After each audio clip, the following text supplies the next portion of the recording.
எவ்வளவு நாடகம் ஆடல நீ.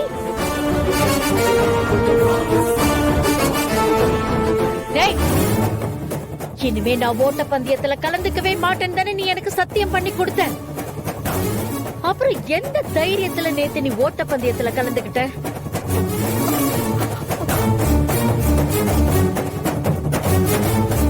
சொல்ல. நான் உங்களுக்கு சத்தியம் பண்ணி கொடுத்தது உண்மைதான். அதை மதிச்சுதான் இவ்வளவு நாள் பிராக்டிஸ்க்கு கூட போகாம இருந்தேன். ஆனா இதுதான் என்னோட கனவு, இதுதான் என்னோட வாழ்க்கைன்னு நேத்து கிரவுண்டுக்கு போனதுக்கு அப்புறம் தான் எனக்கே தெரிஞ்சது.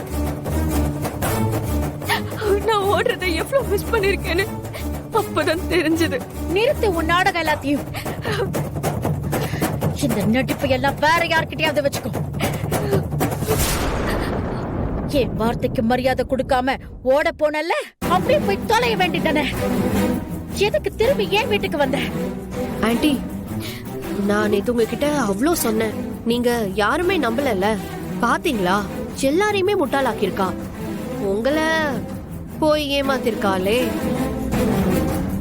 அதான் ஆண்டி என்னால சுத்தமா பொறுத்து கூட முடியல.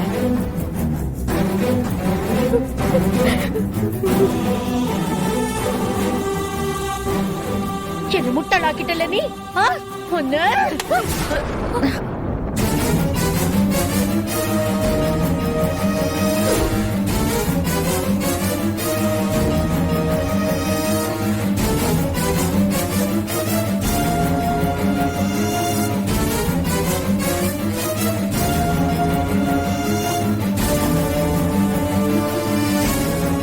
இப்ப அவ என்ன தப்பு பண்ணிட்டான்னு நீங்க அவ மேல கை ஓங்குறீங்க? கைய விடு விஸ்வா. விஸ்வா கைய விடு. என்ன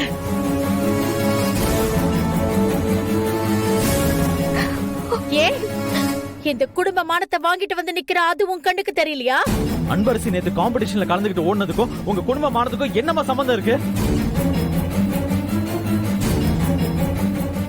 அன்பரசி மாதிரி இன்னும் எத்தனையோ பொண்ணுங்க இந்த மாதிரி காம்படிஷன்ல கலந்துக்கிட்டு ஓடித்தானே இருக்காங்க. பாரு விஸ்வா, ஊர்ல ஓடுற பொண்ணுங்களை பத்திலாம் எனக்கு கவலை இல்ல. ஆனா ஏன் வீட்டு மருமக இப்படி ஓட்ட பந்தயத்துல ஓடுறத என்னால பொறுத்துக்க முடியாது.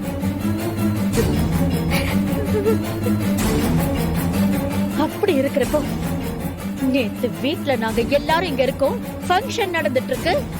எங்க எல்லாரையும் ஏமாத்திட்டு போய் ஒரு காம்படிஷன்ல கலந்துட்டு இருக்கான். நேத்து காம்படிஷனுக்கு போனதுதான் உங்களுக்கு பிரச்சனைனா நேத்து அவளை போக சொன்னதே நான் தாமா.